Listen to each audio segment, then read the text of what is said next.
Are you implying that you've had a very difficult week? Is that what you're saying? The week was bad, difficult? It was just a long week, and then our man Davey, who is sometimes on the program, he was off last week, so I was kind of doing his late evening stuff, and then covering for him for the weekend, which because Davey does a lot of different things here on the station. So it was like, all last week, and then the weekend, I didn't really get a break, and then this week, but he is back, so I'm off this weekend. Cry me a river. Sorry. Well, the good news is we're going to get all cupped up today. Yeah, right. It's in honor of what's his name there, and how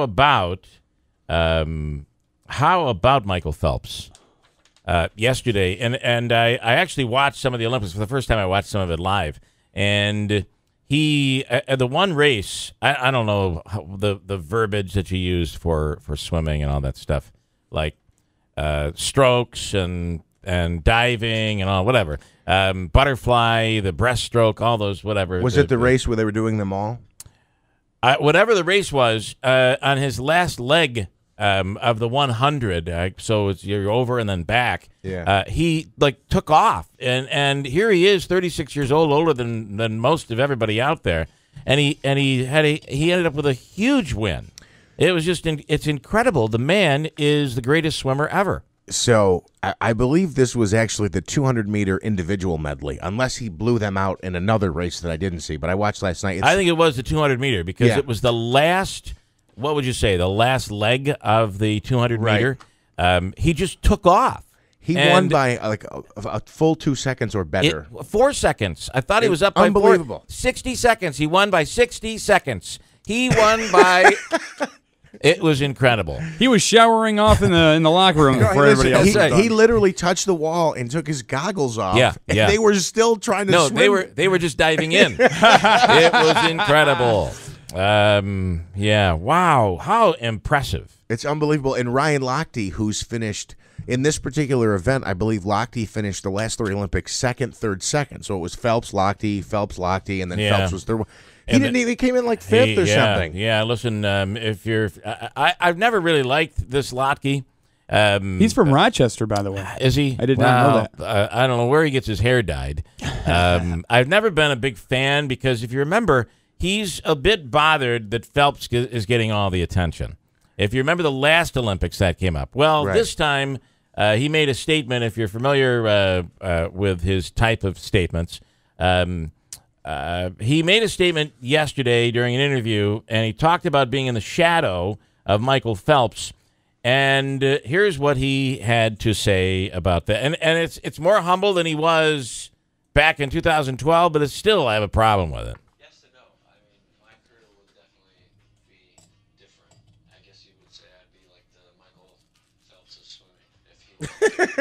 Okay, if there was no Michael Phelps, Ryan Lochte would be the Michael Phelps of swimming. Right. Okay. I don't know because he didn't finish in the top 3. It was 4th or 5th he took in the 200 or 100, whatever it was yesterday. So I don't know. Do you have take any issue with that? I mean, listen, it's tough. It's tough to be in the shadows.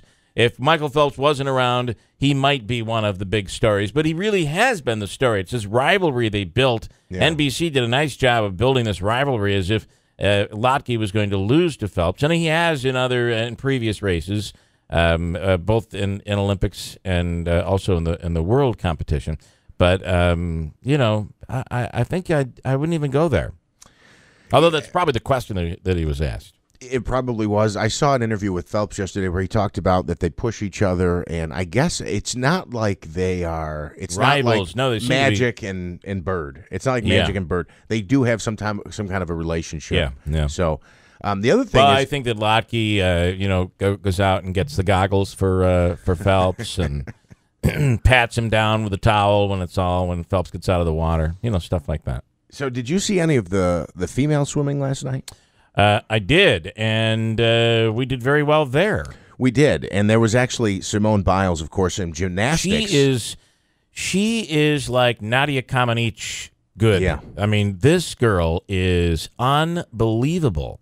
It's like everything is perfect when you see it. And I don't know what perfect is in gymnastics, but it looks good. It looks perfect to me. Yeah. Incredible. And so it was another Simone, a swimmer named Simone. Simone, I believe it's Manuel, but she was 16 years. She's 16 years old. Yeah. And she was actually from behind. She had like a Phelps surge on that final stretch and went from like 4th to 1st. And, I mean, could you imagine that? 16 years old, you win an Olympic gold medal? That's incredible. Well, you take somebody like Nadia Comaneci. I believe she was like 14 years old, 15 years old. Yeah, I guess so. So that's – in gymnastics, I think that is a little more common than other sports. A-Rod, not feeling like he's 16, I'll tell you that. And really, I'm not – I just want to – I couldn't Girardi have let A-Rod play third base tonight? So I haven't been sympathetic to A-Rod, but I do think it's the last game. Come on. Just let him play third base. base. Yeah. I can't believe and I understand. Girardi's saying, listen, we're at the time of the season where we have to win. But do you think that and I understand also that he says that that A-Rod's not worked for it. He's not he's not basically hasn't trained. He said he hasn't worked. I wonder if that's a bit of a dig. I don't know. But at the same time, what horror. I mean, if he does badly, it's on him and you pull him. If he starts missing grounders to third, you'd pull him. But, has he given enough to the team where you'd allow him to at least play his final game at Yankee Stadium at third base? And keep in mind, this is a guy who already gave up shortstop because he had to, right, for Derek Jeter. Yeah. So I'm thinking it's looking more and more like, because now A-Rod's like talking about this, that he asked to play third base and Girardi told him no. When they made this announcement on Sunday that he was going to retire at the end of this week, I couldn't believe it. Cashman and Girardi both said, well, he could change his mind. It's all up to A-Rod. He doesn't have to come back as an advisor. He could sign somewhere else. And I feel like I think that's exactly what's going to happen. Publicly saying that they want him to do that. But they're giving him every opportunity. He never once used the word retirement, by the way. And I feel like the Yankees are just ready to go. They're like, we just want to move on. Go and do whatever you got to do. We'll pay you. Yeah. We're just going to move on, though. Andrew, line 2. 1 is Rachel. Line 1 is Rachel. Rachel Sutherland on the line right now. Let's go to politics, where Trump and Clinton were going at it, and of course Trump's big one. And the media just bit on this over and over and over again, that Trump is saying that Obama and Clinton are the founders of ISIS. Rachel, good morning. What's going on out there in the political world? Do we have her or not, Andrew? Do we?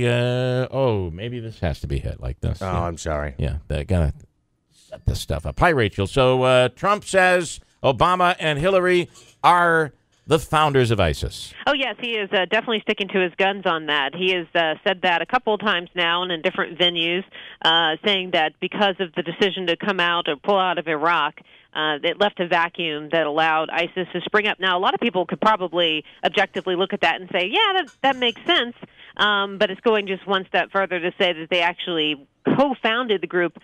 Interestingly, Hillary Clinton in the past has said that Donald Trump was basically a recruitment tool for ISIS. So both of them have kind of used a terror group against one another. Interestingly, back in earlier in the year, it was Trump that said that ISIS was created by the Iraq War, our invasion of Iraq, and he blamed the Bushes for that. Now he's kind of turned it around. Yesterday, talking to Hugh Hewitt, Hewitt called him on it and said, listen, you really don't mean Hillary and Obama are the founders. What you're saying is their policies have led to the rise of ISIS. And Trump, in Trump fashion, the guy who everybody says words do matter, Trump, you should know it. He clearly knows it because he said, no, I'm saying they're the founders, and ISIS is very proud of them. Yeah, I heard about that interview. I've seen some of the transcript of it. Yeah, he did say that he meant exactly what he said. Now, I'm not exactly sure what that means. What does it mean to found a terror group? I don't know. I don't know. So he doesn't clarify what he's suggesting. Yeah. Well, really what we're doing is this is a game of words, it seems. And, you know, everybody's saying Trump ought to understand that his words do matter and the words can be dangerous. Trump clearly knows in WWF or WWE now fashion that words do matter. He likes those outrageous descriptions because he knows that's what everybody bites on. It's going to catch headlines. It's going to get people talking. Did you know he actually is in the WWE Hall of Fame? Yes, he is, yeah. And I also, found that out recently. Yeah, he's in the Jersey Pro Wrestling Hall of Fame, too. He's in a couple of statewide halls. Yeah, I mean, and this really is, this type of, it's morning radio, it's guerrilla marketing, it's WWE, it's that style. That's Trump, and it's working for him. Well, it is, but if you take a look at the polling, there's concern that maybe it's not working so well. But it seems to be turning a little. I checked this morning. It looks like he's up in Florida now, up in Georgia, and those were states where typically, you know, you would think maybe he'd be doing better. Yeah. But now he has pulled ahead of Clinton again. But nationwide, Clinton has a 7-point lead. And there's a bunch of Republicans, 70 of them, signed a letter to RNC Chair Reince Priebus saying, let's pull funding away from the presidential race and send it to these down-ballot congressional races because they're worried about being a Democratic landslide. The numbers of Republicans that have come out and said that they won't support. Even I read this morning that Colin Powell is expected to possibly endorse Hillary Clinton. That wouldn't come as too much of a shock. Yeah. He's seen as a moderate, but still, there's been this deep chasm in the Republican Party, and some insiders are even wondering if they can survive this. All right, Rachel, thanks. We appreciate it. Have a great weekend. Rachel Sutherland, who did not hang up on me today. I thought that was pretty good. Anna, Andrew, you proud? You happy? I'm very proud of Thank you. 6:25, lots to get into here today. We'll talk to Willie Waffle on the weekend move. There's a new Disney flick that's coming out, that is out, and you could see this weekend, and it's, I got to say, they're really saying this is going to be a new classic. It's animated, and it's big. We'll talk to Willie about it coming up. And there's like the opposite, like the anti-Disney movie. It's the animated film by Seth Rogen that's coming out. I'd be interested to see Willie's take on that Sausage Party. Willie Waffle coming up in about 15, 20 minutes. Martin Babnick, the independent congressional candidate, is coming on later on this morning. We'll also talk to the Comets announcer. This was yet again, a Utica name in sports broadcasting going big time as the radio broadcaster, the radio announcer, play-by-play announcer, Brendan Burke, who calls the Utica Comets games, has now been hired to replace a guy that I don't think even belongs in. I've never been a fan of Howie Rose. It's funny because I actually kind of like him. And he's replacing Howie Rose. He'll be the play-by-play guy for the Islanders. Big deal right there, and we'll talk to Brendan Burke coming up. Hold on. And Andrew did mention cupping. Now, cupping is what Phelps, those marks that Phelps has all over his body. Well, coming in this morning, Kelly Holmes Morton. She is a massage therapist, and actually my wife's massage therapist. And my wife, long before I even knew that Phelps was using this, would come home with these red circles on her back. And it was cupping. That's a procedure she's been doing for quite a while. We'll get into all of it coming up this morning, 626 WIBX.